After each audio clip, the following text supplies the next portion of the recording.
Пуля, документлар һәм бер фотосурәт. Бөек Ватан сугышыннан соң Әлмәт районыннан хәбәрсез югалган солдат Михаил Токаревтан истәлеккә шулар гына калган.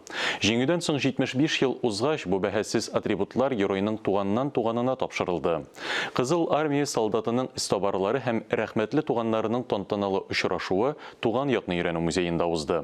Очрашудан безнең репортаж. Мы его будем всегда вспоминать. Он молодым совсем ушел на фронт. Людмила Фокина абысының табылуына гомере буенча ышанып яши. Михаил Иванович Токарев документларын Ленинград өлкәсендәге җирле отряд истабарлары табып, Татнефть эзләү отрядына тапшыралар.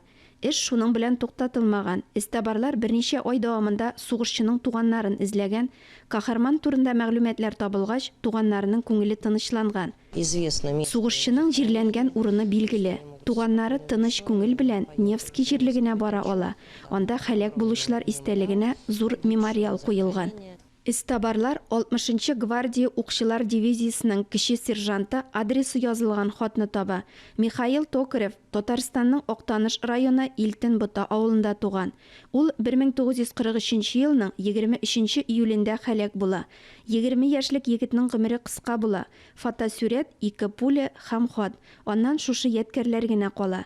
Әлеге истәлекле әйберләрне сугышчының туганы киләчәк буыннарга мирас итеп авылдагы Туган якны өйрәнү музеена тапшырды. Огромное спасибо за такой труд. Мәңгелек ут янында да һәлак булган сугышчыларны искә алдылар. Һәйкәлгә чәчәкләр салдылар. Хәзер район һәм музей тарихында тагын бер мөһим экспонат барлыкка килде. Билгесез солдат каберләрен эзләү бөтен ил буенча әле дә дәвам итә.